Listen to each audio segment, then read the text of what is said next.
Каква што ти е кројката, така светот ке го гледаш. Тебе луѓето кои се од свила стокмени и чија душа е од стакло, прозирно и нежно, чиниш меор од сапуница е. Само убост гледаат, оти само така знаат. И сета грдотија само до окото им стасува. А потем како со магија, како низ сито и решето, од матната вода, бистра изврска прават. И сите камчиња, песок и кал надвор од нив останува.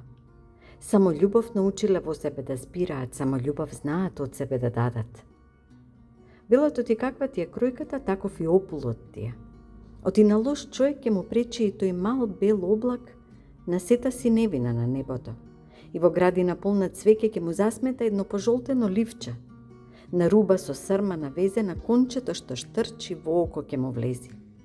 И не знаат убост да видат из краја да ја дадат. Ете така без причина и повод како дар, како подарок кој од срце го создале. Кројката каква што ти е, таков човек си и таков ќе останеш. Таков и в земја ќе те закопаат и таков и ќе те запамтат. А јас, еве некој ќе рече оти доволно стара сум за наивна будала да бидам. Ама сакам да мислам оти сепак во секој од нас има светлина и колку и да ни е сенката црна, колку и ѓаолот на рамото да ни седи, има надеж и има спас само ако се сака. Само ако од душа и срце сакаш од себе да го извадиш азното.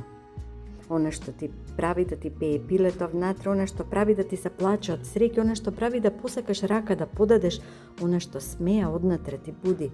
Ете, мојата кројка таква е. Прошка да барам и да простам, да погалам и кротко допир да барам, да помолчам кога треба да слушам, да зборнам кога треба илјач збор да дадам. Со верба која не згаснува и надеж која не умира, дека сепак кројката на сите иста ни е и дека сепак поисто плачеме и се смееме, дека сепак во секој од нас тлее оганче, како кандилов куќа за благодат и спокој, како утеха дека сами не сме, како молитва дека сите за љубов скроени сме.